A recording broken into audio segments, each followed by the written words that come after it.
Coucou tout le monde, j'espère que vous allez bien. Aujourd'hui on se retrouve pour une vidéo unboxing puisque j'ai reçu ma toute première box Cube.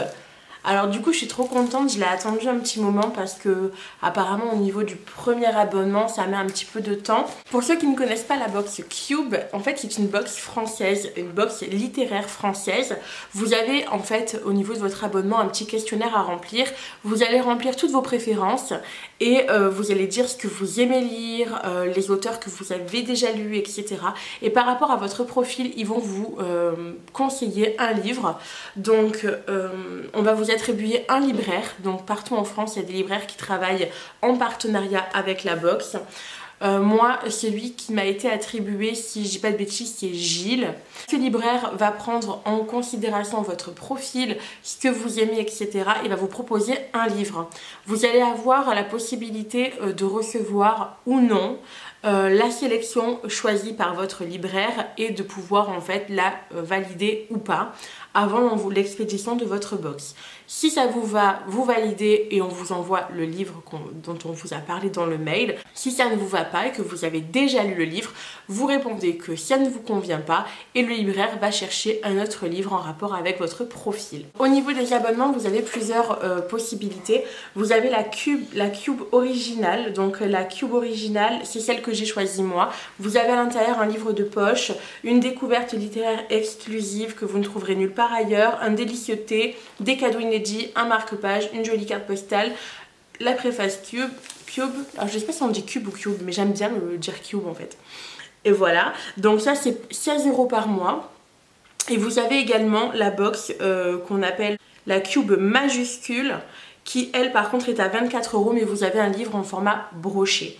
Voilà, donc c'est vraiment par rapport à ce que vous aimez lire. Moi je vous avoue que j'aime beaucoup les poches, si vous ne le savez pas déjà. Donc j'aime beaucoup les poches, donc j'ai préféré prendre à 16 €. Donc moi c'est 15 € parce que il vient à peine d'augmenter les prix. Donc j'ai lancé un abonnement, c'est 15 € par mois. Je préfère prendre 15 € par mois et avoir un livre de poche plutôt que 24 et avoir le livre broché. Voilà, moi j'aime beaucoup les poches. Ensuite, vous avez également la Cube pour les 7-11 ans, je trouve ça génial. Le prix de la Cube, on est à 19,90 €. Il y a quoi? Il y a un livre pour votre enfant, un magazine, un beau livre enfant adapté à son âge pour plus de lecture, une surprise en lien avec le thème du mois, un marque-page ludique et une jolie carte. Alors ça je trouve ça génial, ma fille elle a bientôt 4 ans et du coup ben ça serait vraiment chouette qu'ils fassent une box pour les plus petits encore. Mais bon, trêve de blabla, nous allons ouvrir la première box que je viens de recevoir, la box avec donc le livre de poche. Donc ça se présente comme ça, comme vous le recevez par la poste, c'est emballé comme ça. Alors le coffret, il est très beau. Le design est vraiment super épuré. C'est très joli. Donc en fait, c'est une boîte qui s'ouvre de cette manière-là. Alors, qu'est-ce que je trouve à l'intérieur? La première chose que je trouve, c'est un paquet de Mr. Fried tortillas chips avocado. Alors donc c'est des tortillas à l'avocat, sans gluten et riches en fibres. Pourquoi pas, moi c'est vrai que j'aime pas trop ce genre de choses, mais je pense que mon mari va aimer et de toute façon je vais goûter aussi. On verra bien. Ensuite, nous avons un petit carnet comme ceci, où il y a marqué Illustre. Donc il a été créé avec Cœur par Cube en collaboration avec l'illustratrice Belinda Dessoy. Je ne connais pas du tout. Donc c'est un petit carnet tout simplement, hein, tout blanc, mais à mettre dans ma pochette à livres pour prendre des petites notes, c'est sympa. J'aime beaucoup. On a plein de choses à l'intérieur. On a le petit marque-page qui est comme ça, avec... Vous voyez, recto verso, une petite carte correspondance libraire, donc ça c'est pour envoyer à notre libraire, vous retrouvez l'adresse de votre libraire sur votre site internet. Donc apparemment sur internet on a l'adresse de notre libraire et on peut lui envoyer une petite carte pour lui dire ce qu'on a pensé du livre. L'idée est sympa, la petite correspondance est sympa. Ça c'est la fameuse préface Cube avec... Ah ben j'ai un autre marque-page à l'intérieur. Alors d'accord, ça c'est le marque-page qui est sur le même thème que la carte. Et par contre là j'ai un autre marque-page des éditions de l'Aube. Donc en fait j'ai deux marque-pages, une carte. Donc la préface, à l'intérieur vous avez apparemment plein de petites idées littéraires. On nous présente aussi des libraires ici, des libraires Cube. Il n'y a pas le mien, donc voilà. Mais c'est sympa, j'aime bien l'idée. Ensuite nous avons un poster comme cela. Alors, Albert Camus. Chaque génération, sans doute, se croit vouée à refaire le monde. La mienne sait pourtant qu'elle ne le refera pas. Mais sa tâche est peut-être plus grande. Elle consiste à empêcher que le monde se défasse. Ça va très bien avec notre époque à nous. On sait qu'on ne va pas refaire le monde. Mais si on peut l'empêcher de partir en cacahuète, c'est déjà pas mal. Et donc du coup de l'autre côté, voilà les éditions de l'Aube. Et il y a marqué La vie libre. Je ne connaissais pas du tout les éditions de l'Aube, donc je vais aller voir ça sur Insta, voir s'ils ont un profil. Donc là on a un petit thé de Noël. Donc un thé vert, un thé noir, Christmas tea. À tester. Et je pense que là ça y est, nous arrivons à notre livre. Alors moi je le connais puisque du coup j'ai reçu la proposition par mail. Et j'ai accepté. Alors par contre j'ai accepté. Je vais vous montrer le livre, après je vous dis ce que j'en ai pensé. Voilà, le livre qu'on m'a conseillé. Donc moi j'avais demandé un livre qui me faisait sortir de ma vie quotidienne. J'ai dit que j'aimais beaucoup tout ce qui était dystopie, tout ce qui était science-fiction. Qu'est-ce que j'ai dit encore? J'ai dit science-fiction, young adulte, dystopie. J'aime bien voilà, les choses un peu étranges qui me font sortir de l'ordinaire, etc.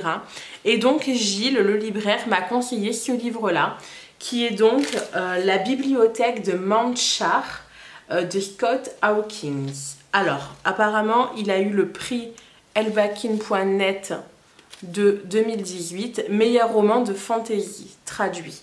Donc ça a l'air d'être vraiment un super livre. Mais c'est vrai que quand j'ai lu les commentaires, je sais pas si c'était sur Babelio je crois, mais quand j'ai vu les commentaires, apparemment ça fait un petit peu peur. C'est drôle mais ça fait un petit peu peur et j'aime pas trop avoir trop peur quoi. Donc du coup j'étais un peu réticente et puis après j'ai dit non mais pas du tout. Tu as fait ça pour avoir des idées, pour te lancer des défis, pour découvrir des choses. Donc si quand on te propose, le premier livre qu'on te propose, tu dis non, bah tu joues pas le jeu, tu vois. Donc j'ai accepté ce livre-là. Donc c'est un livre quand même qui fait presque 550 pages. Donc c'est un bon livre. Je vais vous lire le résumé. Caroline était une jeune américaine comme les autres. Mais ça c'était avant. Avant la mort de ses parents. Avant qu'un mystérieux personnage, père, ne la prenne sous son aile avec d'autres orphelins. Depuis, Caroline n'a pas eu tant d'occasions de sortir. Elle et sa fratrie d'adoption ont été élevées suivant les coutumes anciennes de père. Ils ont étudié les livres de sa bibliothèque et appris quelques-uns des secrets de sa puissance. Mais père a disparu, et il n'y a maintenant plus personne pour protéger la bibliothèque des féroces combattants qui cherchent à s'en emparer. Caroline se prépare pour la bataille qui s'annonce. Le destin de l'univers est en jeu, mais Caroline a un plan. Le seul problème, c'est qu'en le menant à bien, elle a oublié de préserver ce qui faisait d'elle un être humain. Avec une galerie de personnages mémorables, la bibliothèque de Mount Char est à la fois terrifiant et hilarant, visionnaire et captivant, un roman qui marque l'entrée en scène d'une voix nouvelle dans le monde de la fantasy, récompensé par le prix elbakin.net 2018. Voilà. Donc apparemment ça fait peur. Hein. Apparemment ça fait peur. Il y a pas mal de choses étranges qui vont se passer à l'intérieur. Donc je vais l'intégrer à mes livres prévus pour le Cold Winter Challenge. Il fera partie, à partir de la semaine prochaine, de ma petite boîte, vous savez, dans laquelle je pioche le livre de la semaine d'après. J'intégrerai bien évidemment la bibliothèque de Mount Char. Voilà, j'espère que cette vidéo vous a plu. Si vous voulez d'autres informations sur la Cube, je vous mets le lien du site en barre d'infos. Voilà, donc je vous montrerai tous les livres. Je pense que c'est une box que je vais garder un petit moment. J'ai arrêté par exemple la box Purelei parce que elle était un peu chère et puis voilà. Donc du coup j'ai compensé par la Cube. Mais du coup je pense vous le montrer tous les mois pendant un petit moment, mes livres, mes sélections. Je ne sais pas si on garde le même libraire du coup. Si je garde toujours Gilles. Je vous dirai ça le mois prochain parce que je débute un peu là-dedans. Mais du coup, je sais qu'on peut changer son profil de lecture tous les mois, mais je ne sais pas s'il nous change de libraire. Je ne sais pas du tout. En tout cas, voilà. Merci d'avoir regardé cette vidéo. Je vous fais de très très gros bisous et je vous dis à très bientôt pour une prochaine vidéo. Bye bye.